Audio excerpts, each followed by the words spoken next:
এক একটি বেগুনের ওজন ৮০০ গ্রাম থেকে ১ কেজি। নতুন উদ্ভাবিত বাড়ি ১২ জাতের চাষে হয়েছে এমন ফলন। পরীক্ষামূলকভাবে এই বেগুন চাষ করে সফলতার মুখ দেখেছেন চট্টগ্রামের সীতাকুণ্ডের এক কৃষক।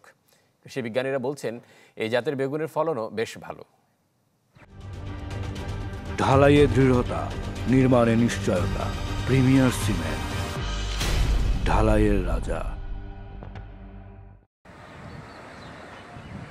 সীতাকুণ্ডের বাঁশবাড়িয়া ইউনিয়নের চৌধুরীপাড়ায় বাড়ি ১২ জাতের বেগুনের চাষ করেন কৃষক আবু জাফর। কয়েক মাস পর দেখা যায় এক একটি বেগুনের ওজন ৮০০ গ্রাম থেকে ১ কেজির বেশি। ইউটিউবে বেগুনের এই জাতটি সম্পর্কে জানতে পারেন আবু জাফর। এরপর বীজ সংগ্রহ করেন।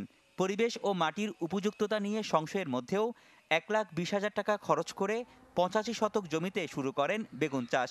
৩ মাসের মধ্যেই আসতে থাকে ফলন। এর মধ্যে ১ টনের বেশি বেগুন বিক্রি করেছেন তিনি। আজ থেকে প্রায় ২-২.৫ মাস পর্যন্ত বিক্রি করতেছি। মিনিমাম আমার খরচ উঠে গেছে। এই বাজারজাত করতে কিন্তু অনেক কষ্ট হয়েছিল, সবাই চিনে নাই। কেউ বলে লাউ, কেউ বলে বেগুন, কিন্তু পরবর্তীতে যখন সবাই খাওয়ার পরবর্তীতে এখন আমাদের প্রচুর কাস্টমার হয়ে গেছে। বাড়ি ১২ জাতের এই বেগুনটি উদ্ভাবন করেছে বাংলাদেশ কৃষি গবেষণা ইনস্টিটিউট। অন্য জাতের চেয়ে এই বেগুন গাছে রোগবালাই কম, সেচও দিতে হয় না তেমন, ফলন হয় ভালো, স্বাদেও অতুলনীয়। এটাকে অনেকে বলে চপ, গোল গোল করে চাকচাক করে যদি ভেজে খায় অত্যন্ত সুস্বাদু। আর এই বেগুনের আরেকটি ভালো বৈশিষ্ট্য হচ্ছে অন্যান্য বেগুনে অনেক সময় গোড়া পচা ধরে অথবা গোড়া পচে গাছটি উল্টে পড়ে যায়, মারা যায়, উইল্টিং এটাকে বলে। এই ধরনের রোগ খুব কম হয়।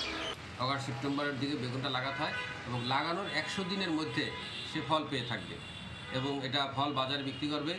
সে এই কৃষক আমাদের মাধ্যমে যারা এই কৃষকরা চাষ করেছেন বা আমাদের কাছ থেকে চারা নিয়েছেন, বীজ নিয়েছেন, তাদের কিন্তু ফিডব্যাক, তারা কিন্তু খুবই সন্তুষ্ট বেগুনটা পেয়ে।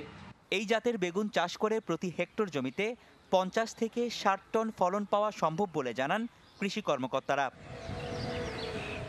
রনি দত্ত, চ্যানেল 24, চট্টগ্রাম।